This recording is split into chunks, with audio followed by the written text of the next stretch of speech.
오늘은 지혜로운 자들의 말씀, 지혜로운 자들의 말씀이란 제목으로 말씀을 나누겠는데요. 이렇게 말씀을 잡은 것은 23절에 보면 지혜로운 자들의 말씀이라고 이렇게 나오기 때문입니다. 여러분, 우리가 예수님을 믿는다라는 것은요, 그 믿음이라는 단어가 있잖아요. 원어로 보면 성실이라는 의미가 있습니다. 그러니까 우리가 예수님께 대한 믿음이 생기면요, 그 사람의 삶은요, 성실해질 수밖에 없는 거예요. 그래서 성경에 보면 시간을 때가 악하기 때문에 시간을 아끼라는 말씀이 있지 않습니까? 감리교 창시자인 존 웨슬리는요, 1703년에 태어나 1791년에 사망을 했습니다.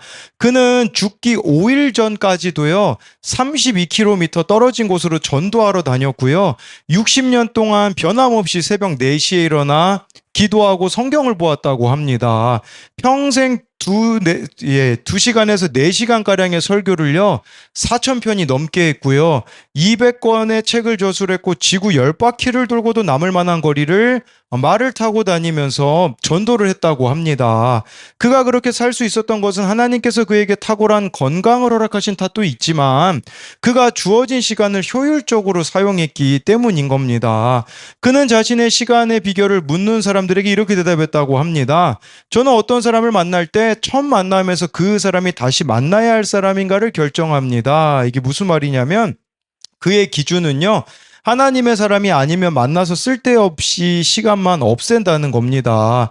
존 웨슬리가 살던 시대에 연애를 즐기던 사교의 시대임을 감안할 때 이것은 술과 향락, 사교에서 말미암는 인생의 낭비를 줄이는 최선의 방법이었을 겁니다. 그래서 그는 말했습니다. 그랬기 때문에 나는 내 생의 많은 시간들을 쓸데없는 대화와 세속적인 일들에 빠져 낭비하지 않을 수 있었습니다. 라고 했습니다.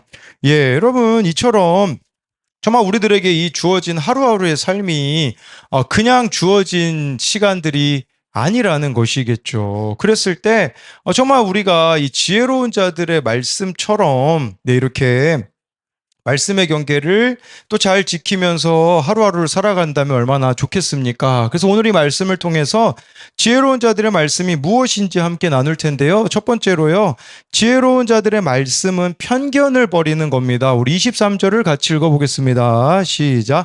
이것도 지혜로운 자들의 말씀이라 재판할 때에 낯을 옳지 못하니라. 네, 이 말씀에 보면요, 재판할 때에 낯을 보아주는 것이 옳지 못하다라고 말씀해주고 있습니다. 여러분, 여기서 낯을 보아준다라는 것은 얼굴을 봐준다라는 거예요. 그냥 그 사람의 얼굴을 보고 재판을 한다, 이런 의미가 있는 거죠.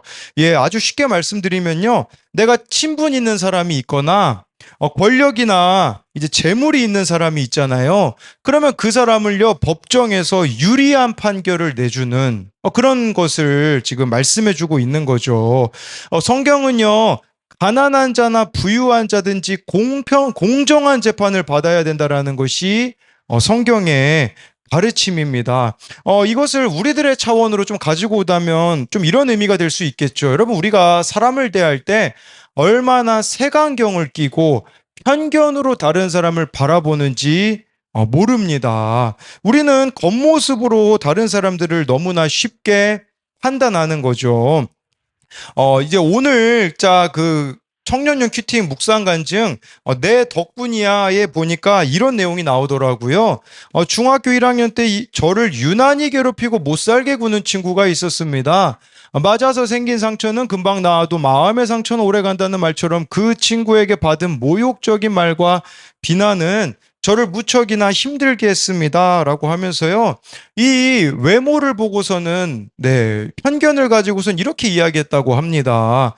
너는 왜 그따위로 태어나서 내 눈을 썩게 만드냐?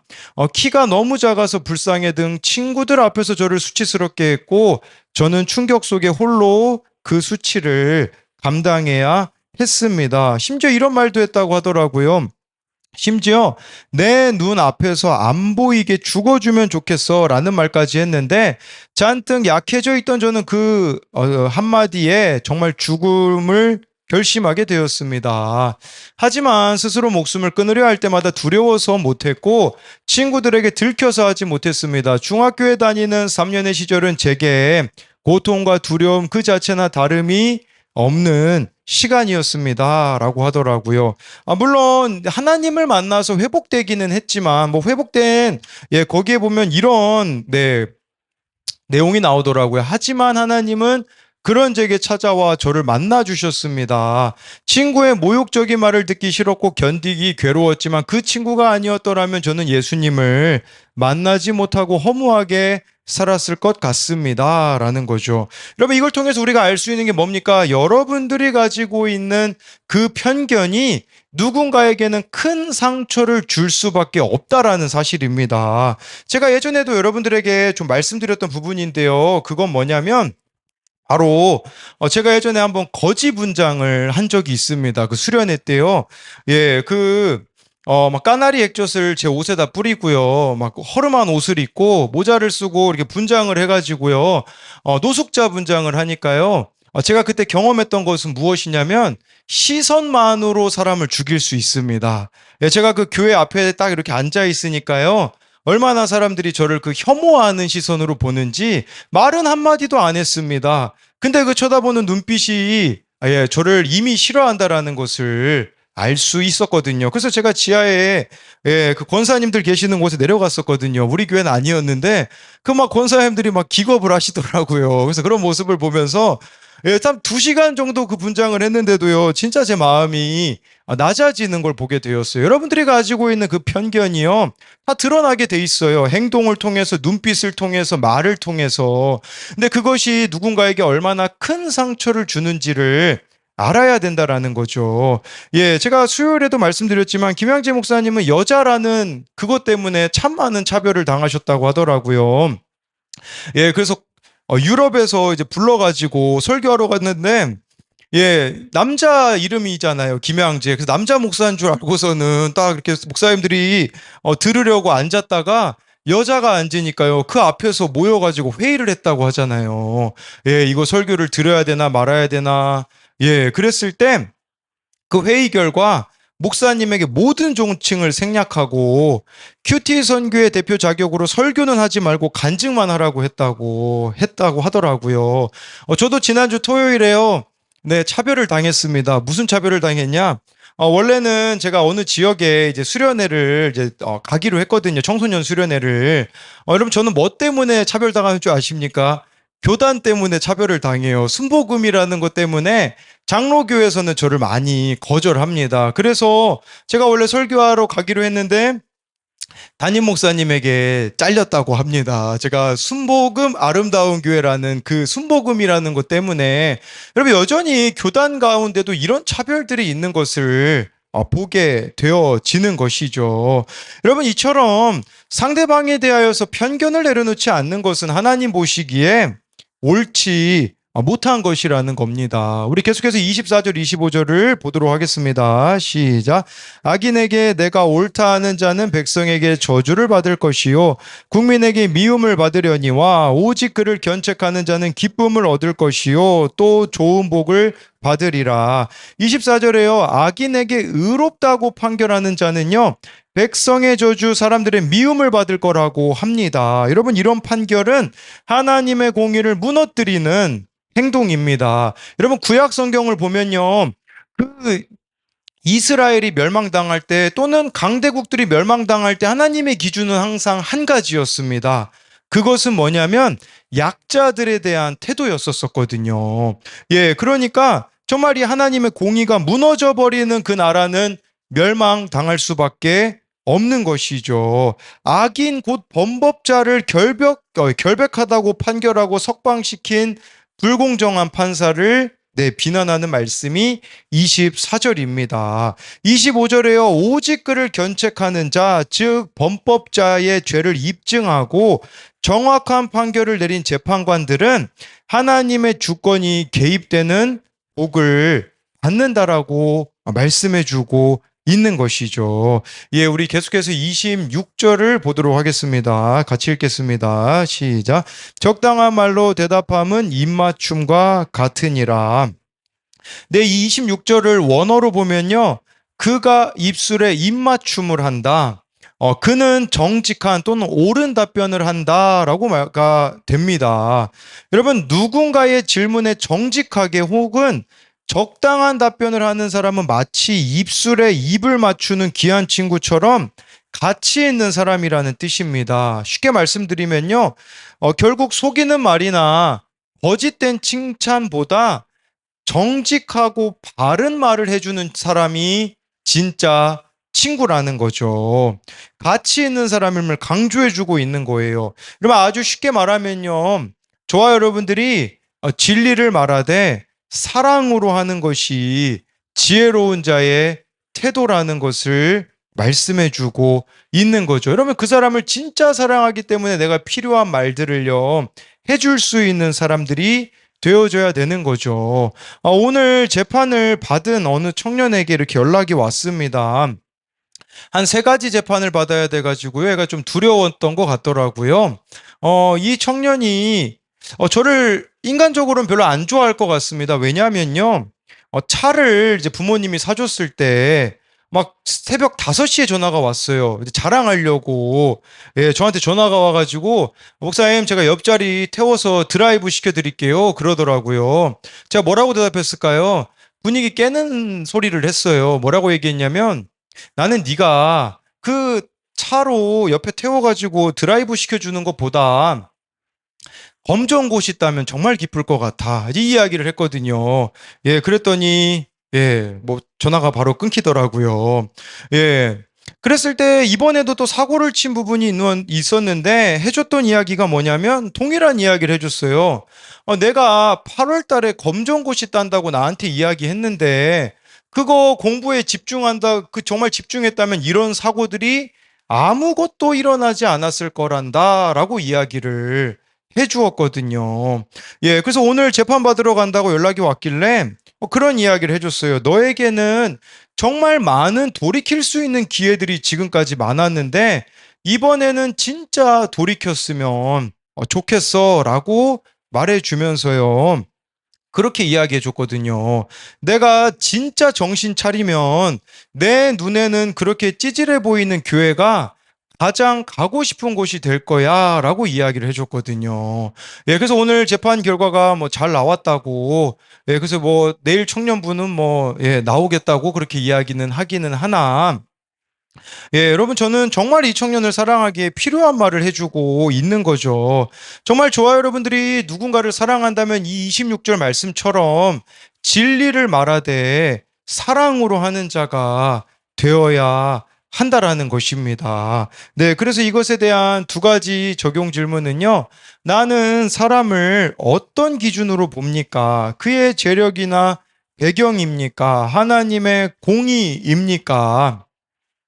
내가 가지고 있는 사람에 대한 편견은 무엇입니까? 또 한 가지는요, 진리를 사랑으로 말하고 있습니까? 여러분, 이 균형이 참 중요한 것 같습니다. 진리만 말하셔도 안 됩니다. 진리를 사랑으로 말하는 것은 여러분들에게 수많은 고민들을 필요로 할 것입니다. 그래서 정말 그 사람이 알아들을 수 있게끔 할 수 있는 우리들이 되어야 된다라는 거겠죠. 두 번째로는요, 지혜로운 자들의 말씀은 부지런한 삶입니다. 우리 27절을 같이 읽어보겠습니다. 시작. 내 일을 밖에서 다스리며 너를 위하여 밭에서 준비하고 그 후에 내 집을 세울지니라. 여러분, 이 말씀은 우선순위를 바로하라는 말씀입니다. 그래서 집을 세우려고 한다면, 가정을 세우려고 한다면 먼저 일하라는 뜻이에요. 예, 먼저 우리에겐 이런 의미죠. 각자가 보내야 될 때를 잘 보내라는 때, 그런 의미가 될 수 있겠죠. 그냥 뭐 무지막지하게 이렇게 여러분 가정이 세워질 수 있는 게 아니죠. 그 준비라는 게 다 필요하다라는 의미가 될 수 있어요. 뭐 TV 프로그램 중에 그런 프로그램이 있잖아요. 고딩 엄빠라는 프로그램이 있더라고요. 그 프로그램에 보면요. 참 준비되지 않은 상태에서 이렇게 가정을 세우려고 하니 예, 참 역기능적인 가정이 되어지는 것을 많이 보게 되어지는 것이죠. 예, 그렇다면 우리가 각자의 그 때를 먼저 잘 보내야 된다라는 거죠. 직업을 갖고서는 그 다음에 가정을 세우라는 것이라고 볼 수가 있어요. 저와 여러분들이 이것은 때에 맞는 순종을 하라는 의미가 될 수 있을 뿐만 아니라 정말 우선순위를 잘 세워 가야 된다라는 겁니다. 예, 우리 계속해서 28절을 읽도록 하겠습니다. 시작. 너는 까닭 없이 내 이웃을 쳐서 증인이 되지 말며 내 입술로 속이지 말지니라. 저는 이 말씀이 이런 의미로 다가오더라고요. 이웃에 대해 지나친 쓸모없는 관심을 가지지 말라는 의미로 다가왔습니다.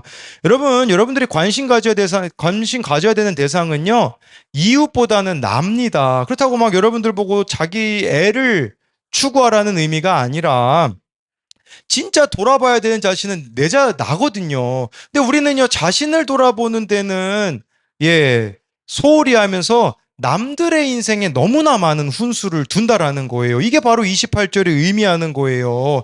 진짜 우리가 하나님 앞에서 돌아봐야 되는 것은 내 자신인데, 우리는 다른 사람의 그런 모습들이 얼마나 크게 보이는지 모른다라는 거죠. 예, 그런 부분들을 보면 특히 여러분 인터넷 들어가 보면요.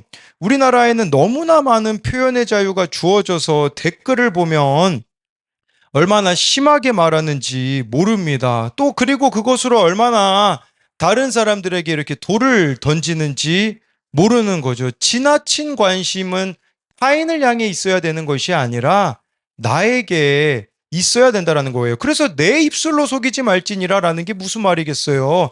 내가 속이는 입술이기 때문에 나를 하나님 앞에서 돌아봐야 된다라는 거죠. 나의 속이는 입술, 나의 거짓된 삶을 하나님 앞에서 돌아봐야 된다라는 겁니다. 우리는 내 스스로가 얼마나 거짓된지를 보지 못한 채로 다른 사람에 대하여 얼마나 많은 평가들을 내리는지 모릅니다. 그렇게 다른 사람들에 대해 평가를 내리기 전에요, 먼저 자기 객관화가 이루어져야 한다는 사실입니다. 여러분, 저는요, 스스로에 대해 부지런한 사람만이 자기 객관화가 이루어질 수 있다고 생각을 하는 거죠. 스스로에 대해서 부지런하다는 게 무슨 말입니까? 그럼 매일 말씀과 기도가 있는 삶이죠. 그렇게 되어지면요, 어떤 일이 있어도요, 남 탓을 하지 않게 되어져요. 여러분, 내 모습이 안 보이기 때문에 남 탓을 하는 거거든요. 근데 말씀과 기도로 내 모습을 보게 되어지면요, 회개할 것밖에 없기 때문에 우리가 다른 사람을 향하여서 비난할 것이 아무것도 없는 것이죠. 저도요, 그 자기 객관화가 참 이번 주에 안 됐거든요. 왜냐하면 저는 사람들의 반응을 너무 신경 써가지고요. 예, 하나님 앞에서 저를 돌아보지 못하니 자기 객관화가 안 되더라고요. 제가 이제 돌아오는 주일에 이제 세종안빛교회에서 설교를 하는데, 우리 교회 유튜브 그 큐티 설교에 세종안빛교회 분들도 들으시더라고요. 어느 분 이렇게 댓글을 다셨어요. 뭐라고 댓글을 다셨냐? 주일에 뵐 수 있겠네요. 1열 직관 예정이에요. 이렇게 댓글을 다셨더라고요. 이게 맨 앞에서 직관하시겠대요. 네, 그러니까 이 얘기를 들은 순간부터 막 부담이 몰려오더니 또 어떤 분은요, 이번 주는 예배당에서 뵙겠네요. 뭐 그렇게 얘기하시는 분도 있고요. 저희 어머니가 같이 양육받으신 분이, 예, 세종안빛교회 지금 전도사님으로 계시거든요. 교인들이 너무 기대하고 있대요. 그 얘기를 들어서 어떻게 됐을까요? 다음날 제가 체했잖아요. 그래서 오늘 병원 가보니까요. 네, 뭐 제 아내가 그랬거든요. 당신은 너무 많이 체하니까 한번 건강검진을 받아봐야 될 것 같다.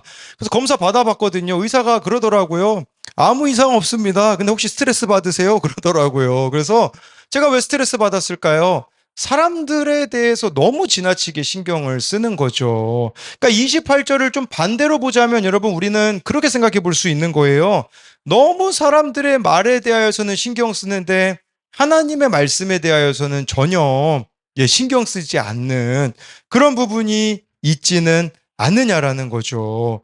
예, 30절부터 34절에 보면요, 이 부지런한 삶과 반대되는 게으른 자의 삶의 모습이 나타나 있습니다. 우리 30절, 31절을 같이 읽어보겠습니다. 시작. 내가 게으른 자의 밭과 지혜 없는 자의 포도원을 지나며 본즉 가시덤불이 그 전부에 퍼졌으며 그 지면이 거친 풀로 덮였고 돌담이 무너져 있기로. 네, 여기 보니까요. 게으른 자의 밭과 지혜 없는 자의 포도원을 봤대요. 예, 아마도 네, 봤는데 거기 이제 31절에 보니까요. 가시덤불이 전부 퍼졌고요. 그 지면이 거친 풀로 덮였고 돌담이 무너져 있는 거죠. 네. 그러니까 아예 관리를 하지 않고 있는 모습을 나타내고 있는데 여러분 이 31절에 가시덤불과 가시덤불을 보고 또 거친 풀을 보면요. 자연, 식물을 말하는 거잖아요. 식물이 이처럼 게으른 사람을 여러분 공격한다고 생각한다면요. 그들의 영적 대적자인 사탄은 게으른 사람들을 얼마나 위협하고 무너뜨리겠느냐라는 거죠. 가시덤불, 거친 풀, 무너진 돌담은요, 영적으로 해이해진 우리의 삶의 모습을 상징합니다. 여러분, 이처럼 게으름은요, 단지 육체적인 태만이 아니라 영적 태만으로 이어질 수 있다라는 거예요. 따라서 우리의 영적 삶에도 지속적인 관리와 훈련이 필요하다라는 거예요. 여러분들이 그래서 우리가 여전한 방식이 있어야 된다라고 말씀드리는 것이 바로 여기에 있는 것이죠. 네, 우리 어느 청년도 나눔에 써줬긴 했는데 저도 이렇게 이 영상을 봤는데요. 아크크루의 유아정 대표라는 분이 이분이 그런 이야기를 하시더라고요. 영적인 질서가 무너진 사람은 물리적인 질서가 금방 무너지고 물리적인 것이 무너진 사람도 영적인 것이 금방 무너진다고 하면서요. 예를 들더라고요. 예를 들면 소통이 안 되거나 정리정돈을 잘 못하는 사람들, 약속을 안 지키는 사람들에게는 영적인 책무를 맡길 수 없다라고 이야기를 하더라고요. 여러분, 우리는 일원론이거든요. 육적인 것과 영적인 것이 같이 가야 되는 거거든요.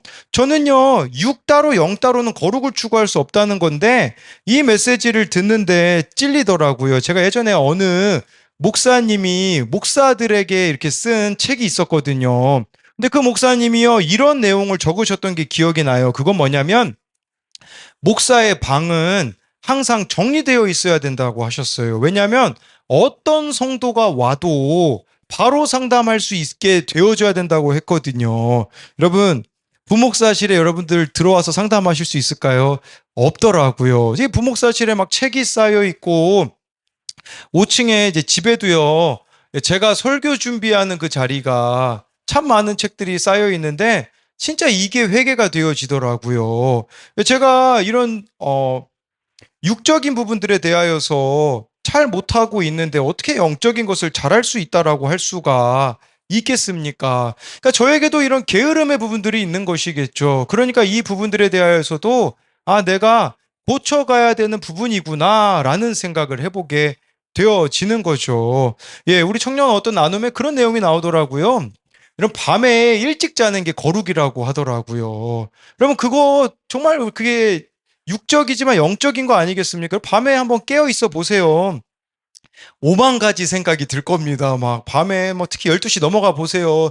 쓸데없는 고민들과 뭐 번민들과 그냥 여러분 일찍 주무시면요. 그런 거 전혀 없다는 거죠. 그러니까 이 영적인 것과 육적인 것은 같이 갈 수밖에 없는 것이겠죠. 그랬을 때 우리 33절, 34절을 마지막으로 같이 보겠습니다. 시작. 내가 좀 더 자자, 좀 더 졸자, 손을 모으고 좀 더 누워 있자 하니 내 빈궁이 강도같이 오며 내 곰핍이 군사같이 이르리라. 여기 보니까요.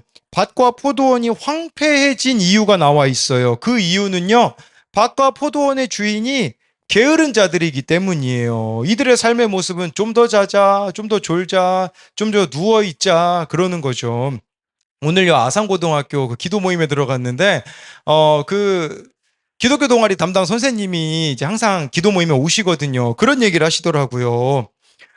선생님이 보니까요 이 시대 애들을 보면 참 답이 없어 보인대요. 왜 그러냐면 애들이요 저보고 그러더라고. 위로해 주셨어요. 목사님 설교하다가 애들 졸아도 힘들어하지 마세요. 이분이 역사 선생님이거든요. 네, 정말 많은 애들이 잤대요. 애들이요, 학교 오잖아요. 그럼 어떻게 하냐? 1교시부터 이제 자기 시작해요. 그러면 7교시 때 애들이 살아난대요. 왜냐면 너무 잠을 자다가 더 이상 잘 수가 없는 거죠. 그러니까 학교에서 풀잠을 자고서는 7교시쯤 되면 이제 더 이상 잘 수 없어서 그때는 애들이 그렇게 쌩쌩하다고 그렇게 이야기를 하더라고요. 그러면서 진짜 걱정된대요. 이 시대 아이들이 나중에 쟤네들 어떻게 살까? 이렇게 선생님이 이야기를 하시는 거죠. 그러니까 이 33절 말씀처럼 예, 우리들에게 있는 이런 게으름들이 참 무엇이 있는가를 보자는 거죠. 여러분 이렇게 게으른 자들은요. 34절에 보니까요. 이들의 운명이 마치 강도 만난 자와 전쟁에서 패한 자의 모습으로 나타나는 거죠. 가난과 곰핍을 당하게 된다라는 거예요. 마치 강도 만난 자 같이요. 예상하지 못한 순간에 당할 수밖에 없고요. 큰 군대에게 점령당한 나라와 같이 다시는 회복되지 못하는 극심한 곰핍을 경험하게 된다라는 것을 말씀해 주고 있는 거죠. 여러분, 그래서요, 성경 말씀에 개미에게 가서 배우라는 말씀이 있거든요. 하찮은 개미라도요, 창조 질서에 순응하여 부지런히 일하는데, 하나님의 형상으로 지음받은 인간이 여러분 게으르게 산다면, 그는 매우 어리석은 사람이라는 거죠. 게으름의 결국은요, 빈궁과 궁핍인데 이게 실제 우리들의 삶의 빈궁과 궁핍일 수도 있겠지만 저는 이런 의미로도 다가오더라고요. 영적 빈곤함입니다. 저와 여러분들이 하나님께 대하여서 부지런하지 못하면요. 영적 피폐함을 경험할 수밖에 없다라는 거죠. 그렇다면 여러분 우리가 가져야 되는 부지런함이라는 건 무엇이겠습니까? 바로 영혼 구원을 위한 부지런함입니다. 여러분들이 영혼 구원을 위해서 한번 살아가 보십시오. 여러분들의 삶이요. 부지런해질 수밖에 없습니다. 우리 어느 청년이 이런 나눔을 했거든요. 이 청년은 요즘 이제 8월에 있는 수련회에 대하여서 신경이 많이 쓰인다고 합니다. 같은 큐티 목회를 하는 교회가 먼 곳에서 와서 모이는 만큼 수련회가 더 은혜의 시간과 기억에 남는 시간이 되었으면 하는 마음이 있는 거예요. 그러니까 막 수련회를 위해서 이 청년은 부지런한 거죠. 이 청년이 헤리티지 매스콰이어라는 그 팀을 섭외해 가지고요. 그 팀이 우리 수련회에 오기로 했거든요. 여러분 반응 보니까 뭐 어느 팀인지 잘 모르셔서 그러는데요. 엄청난 팀입니다.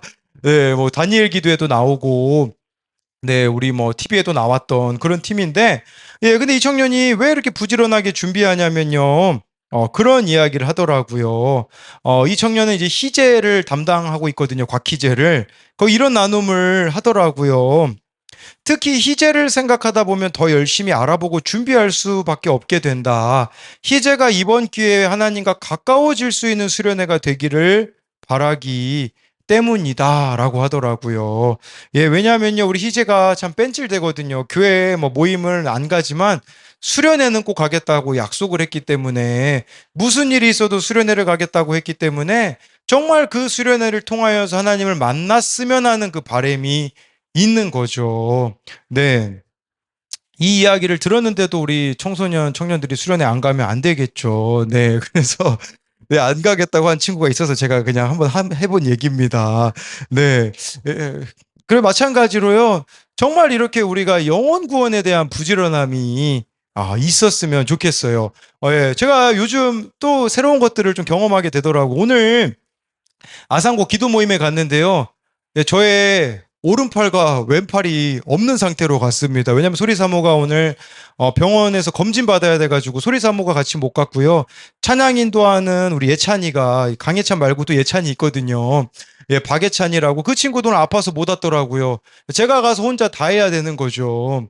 갔는데요. 놀라운 것은 이미 와서 앉아 있는 애들이 있더라고요. 그 아산고 날라리들이 있거든요. 걔네들은요, 막 이 모임을 사모해요. 막 와서 앉아 있어요. 그 6명 맨 앞자리에 앉거든요. 저보다 이렇게 빨리 와서 앉아가지고, 네, 목사님 이제 오셨어요? 그러더라고요. 그래서 막 제가 가가지고 주의자비가 막 찬양을 기타 치면서 하는데, 어떤 애가 너무 신났나 봐요. 막 갑자기 우통을 벗고 막 찬양을 하는 거예요. 막 옷을 뒤집어 막 던지고 막 그렇게 찬양을 하니까 너 왜 그렇게까지 해야 되니? 그랬더니 너무 즐거워요. 막 그러더라고요.